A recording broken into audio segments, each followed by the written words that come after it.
La aventura, como siempre, de pensar, de aventurarnos a la fase de adquirir conocimiento, absorber el mismo y compartir conocimiento.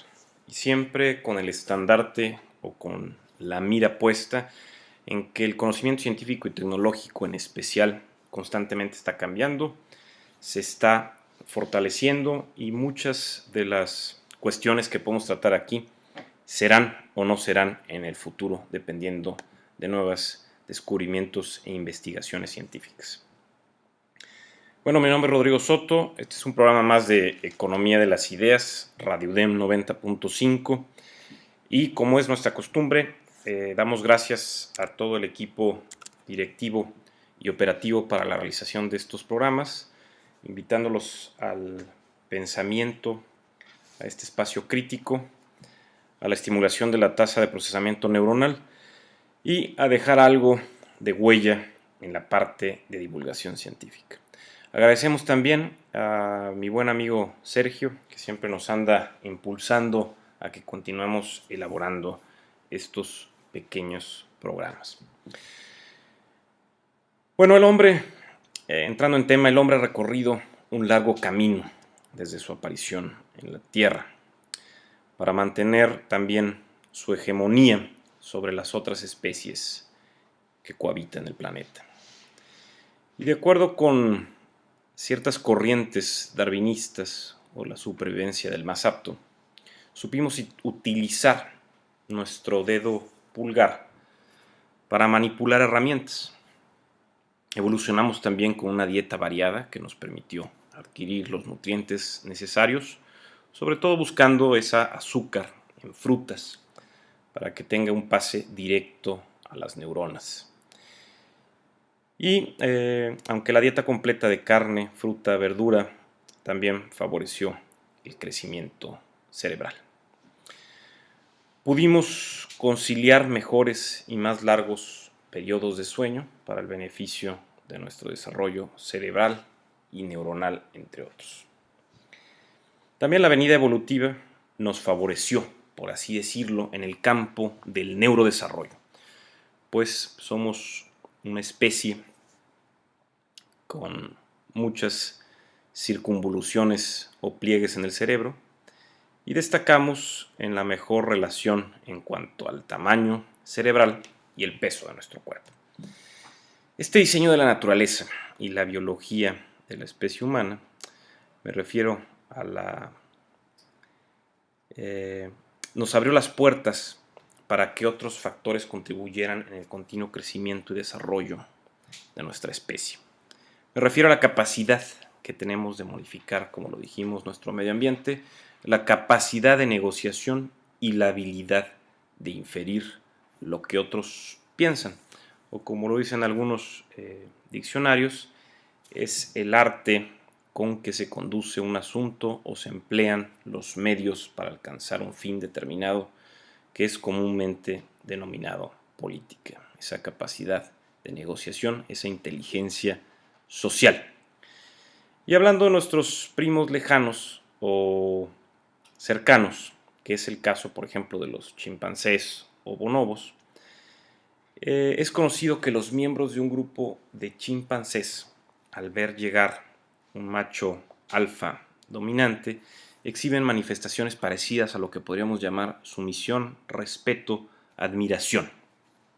Es decir, estos animales se acercan cautelosamente al líder, manteniendo la cabeza gacha, buscando obtener la aprobación de éste por medio de una palmada o ligero abrazo.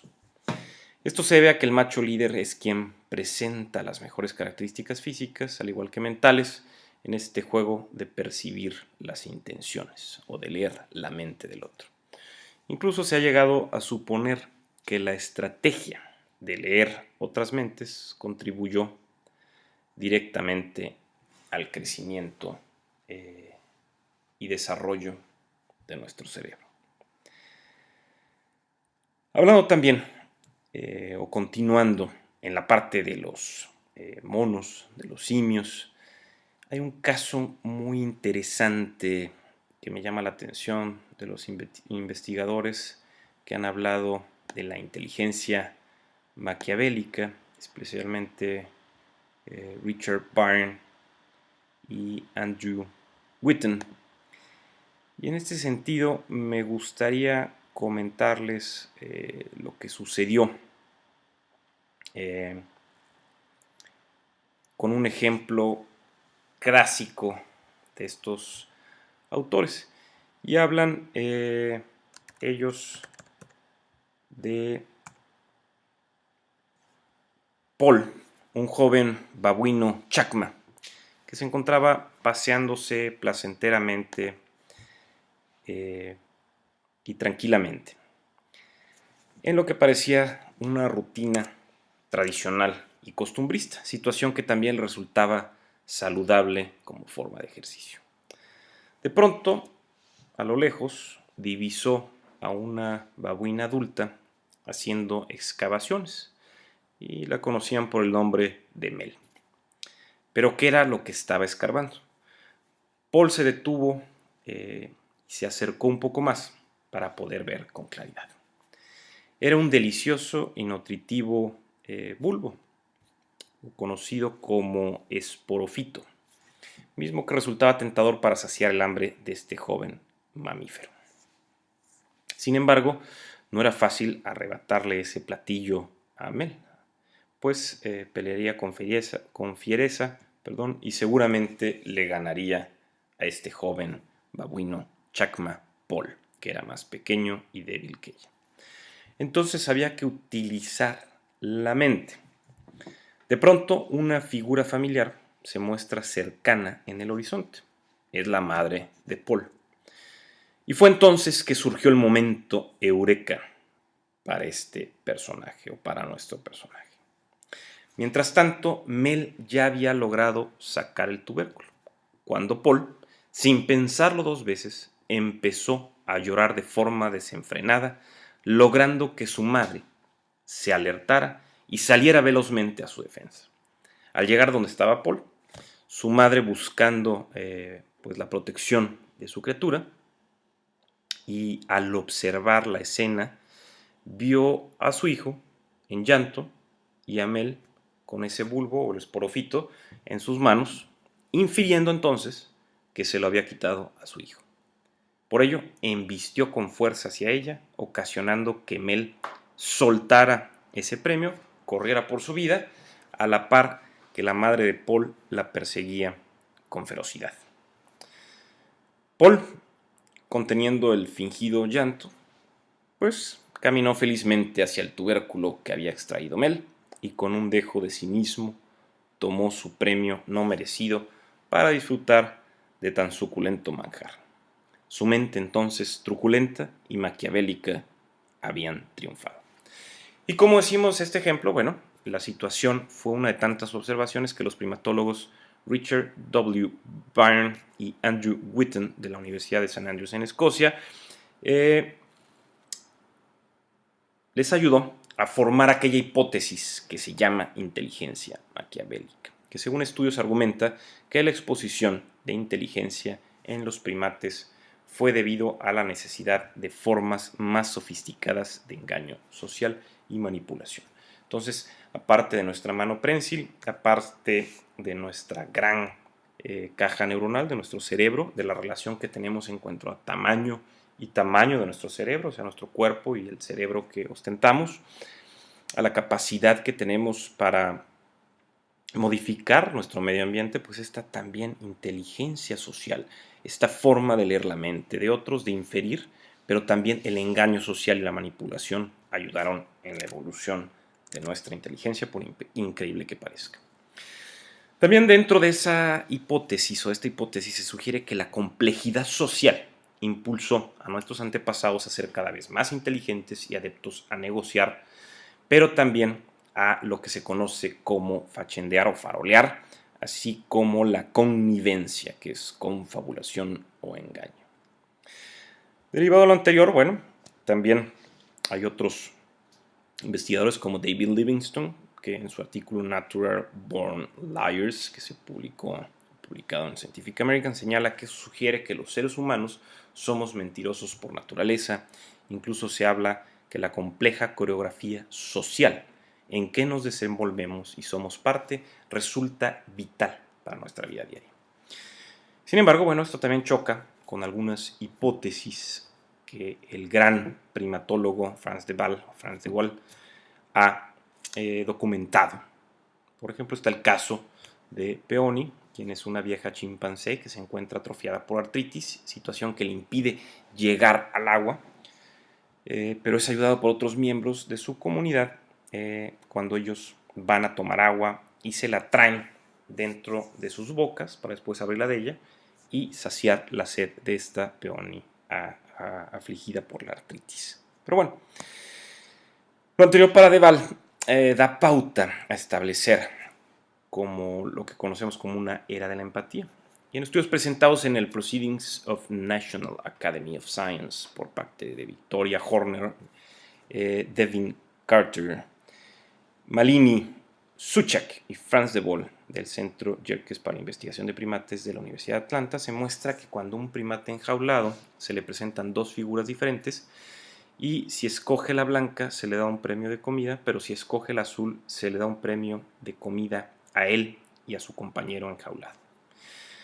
Para este estudio se contó y experimentó con 21 pares de chimpancés bajo las mismas condiciones antes descritas, repitiendo el experimento 3 veces por cada pareja, y lo sorprendente es que en su mayoría los chimpancés decidieron utilizar las figuras azules que daban de comer tanto a él como a su vecino de la jaula contigua.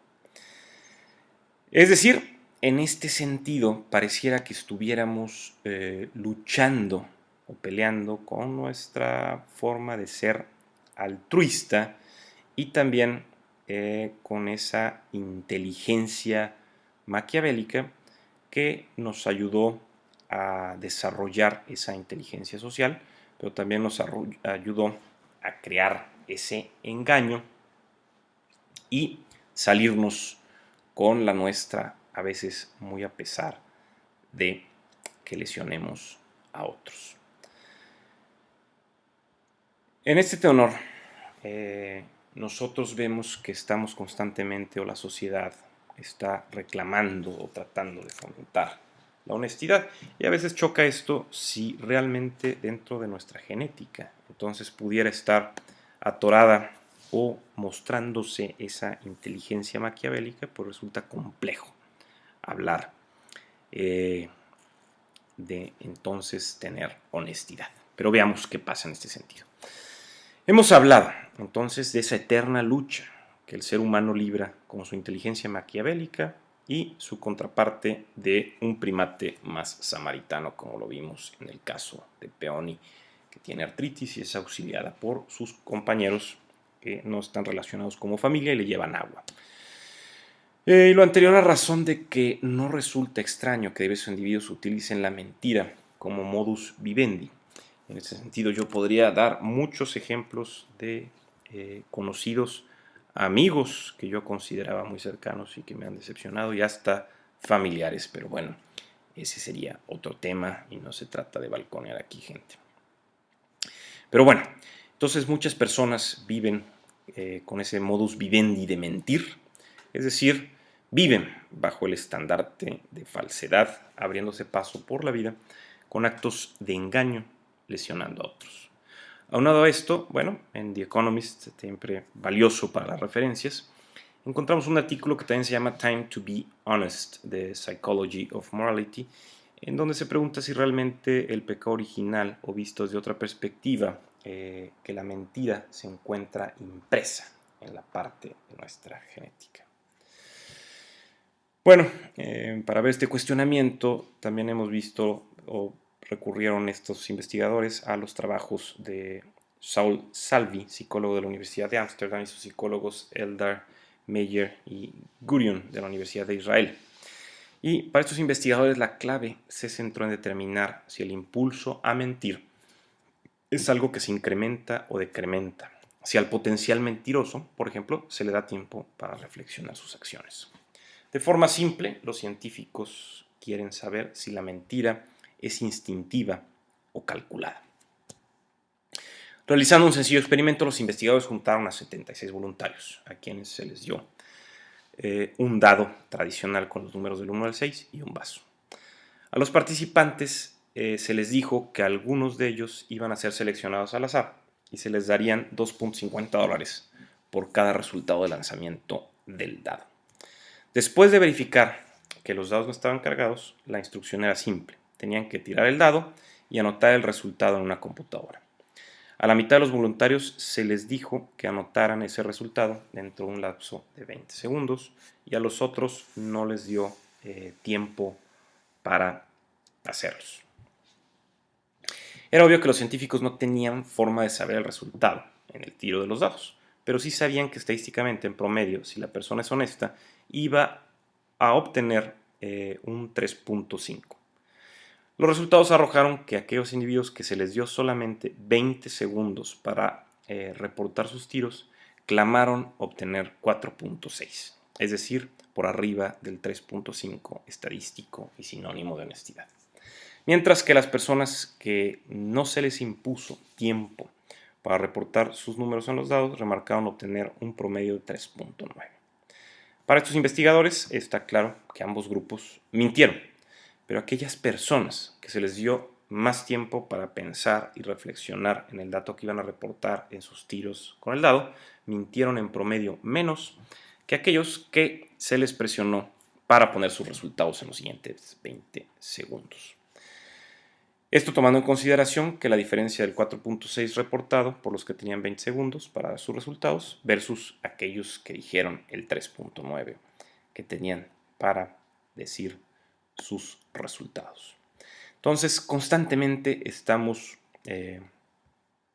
luchando y a veces también nos preguntamos, en este tenor pienso yo, si es bueno ser agradable o no, dentro de esta inteligencia maquiavélica y dentro de este primate samaritano que llevamos dentro.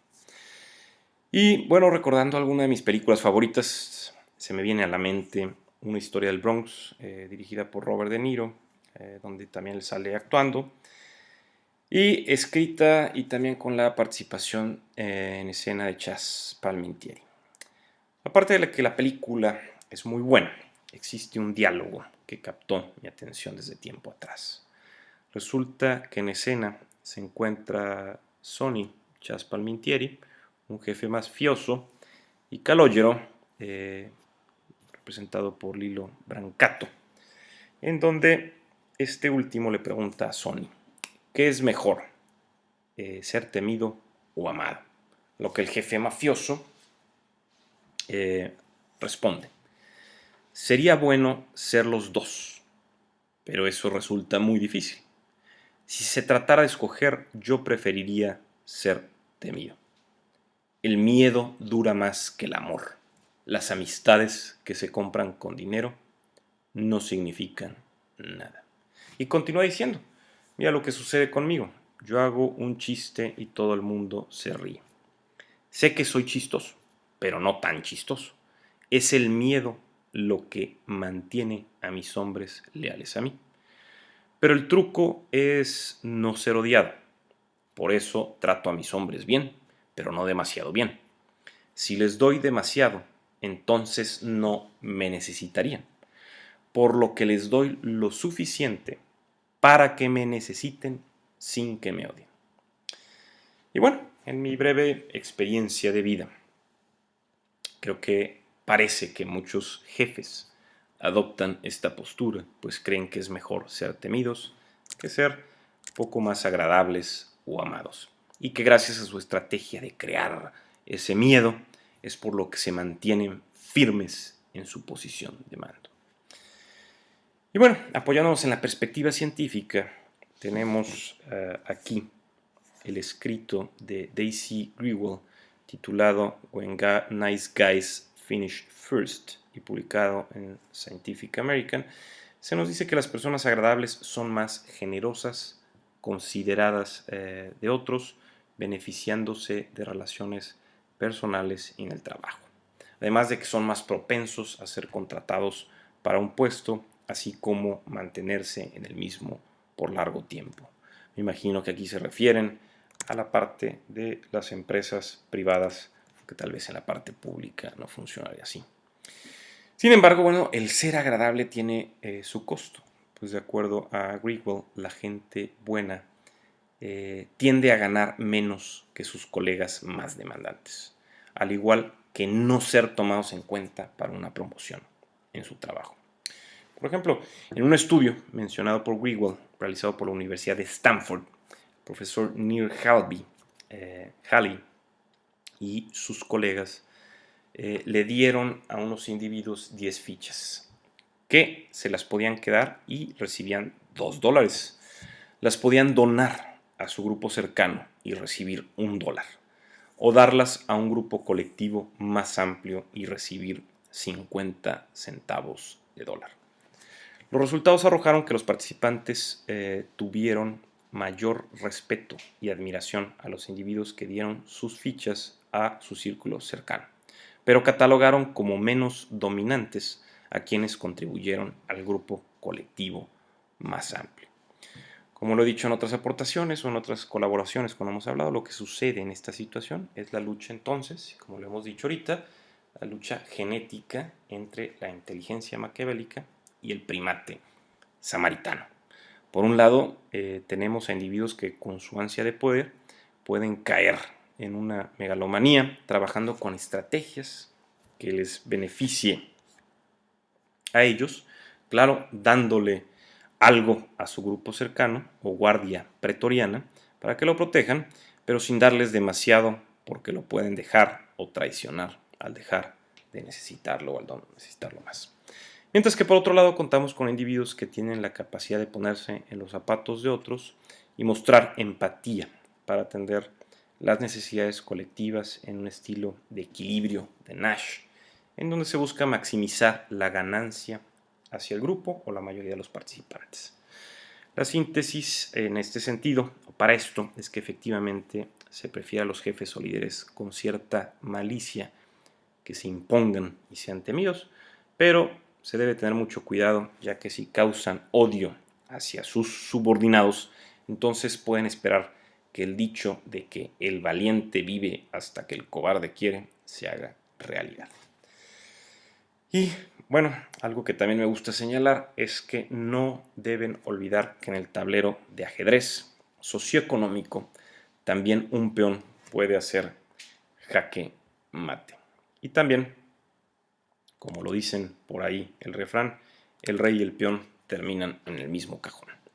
Desde mi perspectiva, una tiranía y un tirano en cualquier ámbito se va a colapsar sobre sus propios cimientos, pues construye lesionando. Pero si por alguna razón no cae, entonces, pienso yo, como sistemas emergentes, debemos derribarlo y aplastarlo, dejando una advertencia a otros megalómanos similares. Y bueno, ¿qué es la pregunta que nos compete? ¿Cuál sería una pregunta interesante? Es si realmente todos mentimos dentro de esta inteligencia maquiavélica que, como lo hemos dicho, en la ciencia cognitiva y en la psicología evolucionista, esta inteligencia maquiavélica que también se relaciona con la ciencia política o la ciencia o la inteligencia social, es la capacidad de una entidad en ser exitosa en cuanto a el engranaje de grupos sociales. Y bueno, este concepto ha sido introducido, como dijimos, por Franz de Waal, también por Richard Byrne y Andrew Witten en sus investigaciones, en donde también ellos veían si el origen de la mentalidad humana solamente residía en la fabricación de herramientas, pero también se vio que era muy importante toda esa inteligencia social, todo ese bagaje social, todas esas tácticas para leer la mente de otros y también, desgraciadamente, para crear una mentira o una situación ficticia para sacar provecho personal. Y bueno, no hace falta leer, como lo hemos dicho al profesor Dan Ariely, psicólogo y especialista en economía conductual, ni tampoco conocer el comportamiento de ciertos babuinos, como lo describimos, ¿verdad? Como lo dice Richard Bynner, para darnos cuenta que la inmensa mayoría, o tal vez todos los seres humanos, mentimos, poco o mucho, en alguna etapa o momento de nuestras vidas.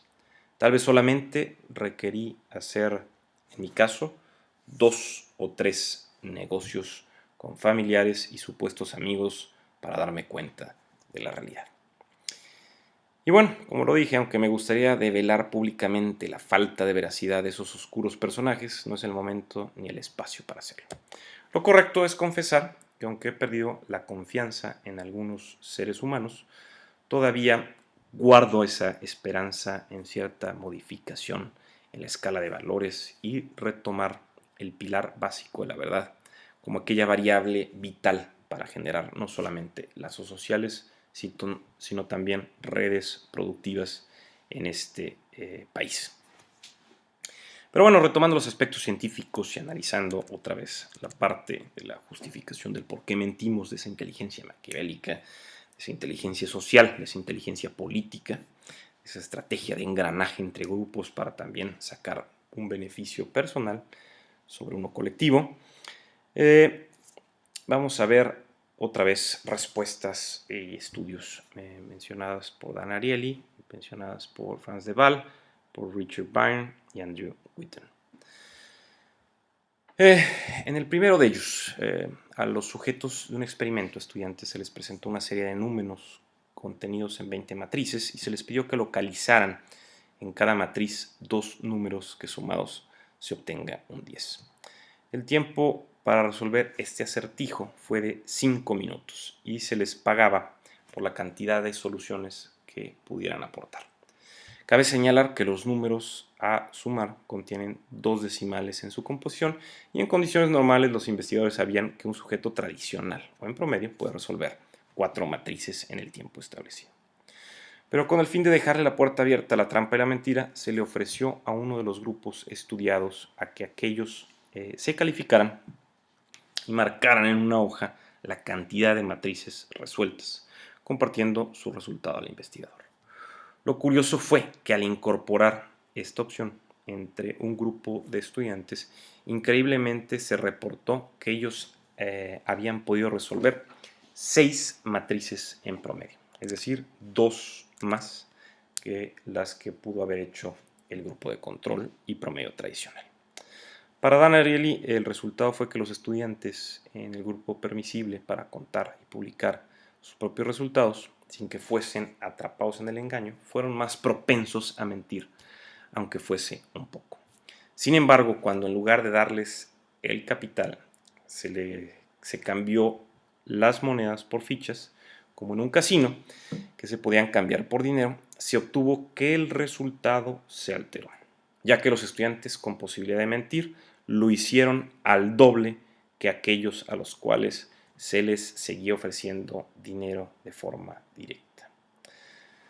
Y bueno, en este sentido, lo que vemos o lo que nos ha dicho el profesor Ariely es que la mentira se incrementa con nuestra habilidad para razonar, cuando hay conflictos de interés, cuando hay creatividad en la mente de la persona, cuando hay también agotamiento excesivo, cuando hay actos morales previos, cuando hay otros beneficiándose por nuestra deshonestidad, como dijimos, y ver el ejemplo de otros siendo deshonestos. Y la mentira se disminuye con códigos de honor, firmar documentos, recordatorios morales y la constante supervisión. Es decir, todas estas variables se encuentran fluyendo también entre la probabilidad de que seamos atrapados mintiendo o siendo deshonestos, así como la cantidad de dinero en juego para mentir o no, como lo estamos viendo. Y bueno, aquí recordemos entonces, para ir cerrando, todo esto de los babuinos chacma, del caso de Paul y de Mel, que todo esto lo pueden ver en el sitio de economiadelasideideas.mx de un servidor, donde están estos programas, artículos donde se documenta todo lo que estamos hablando y podríamos seguir con este tema de forma casi interminable y tratando de responder si mentimos o no, dónde está esa inteligencia maquiavélica, dónde está ese primate samaritano en que buscamos ayudar a alguien buscando el beneficio social o trabajando como una comegenera, o trabajando como un hormiguero en beneficio de una comunidad, una sociedad, ¿no? El beneficio propio. Pero la mejor respuesta tal vez la tengan cualquiera de ustedes en ese sentido y seguiremos, yo creo que en otros programas, analizando esa parte tan interesante y tan importante de la inteligencia maquiavélica que bien ciertamente nos ayudó a trabajar o a evolucionar o a ser más listos que aquellos que nos querían engañar o aquellos que no tenían la fortaleza física, poder salirse con la suya sobre otros que solamente era la supervivencia del más apto, burdamente del más fuerte físicamente. Pero también recordemos que hay otra gran fortaleza que derrota a la fortaleza física y es la fortaleza mental, la de la tasa de procesamiento neuronal. Mi nombre es Rodrigo Soto, estamos sobre tiempo, Economía de las Ideas, Radio 90.5, les agradezco. Y de nueva cuenta, economiadelasideideas.mx, ahí pueden consultar estos programas y escritos de un servidor. Muchas gracias y nos vemos en la siguiente.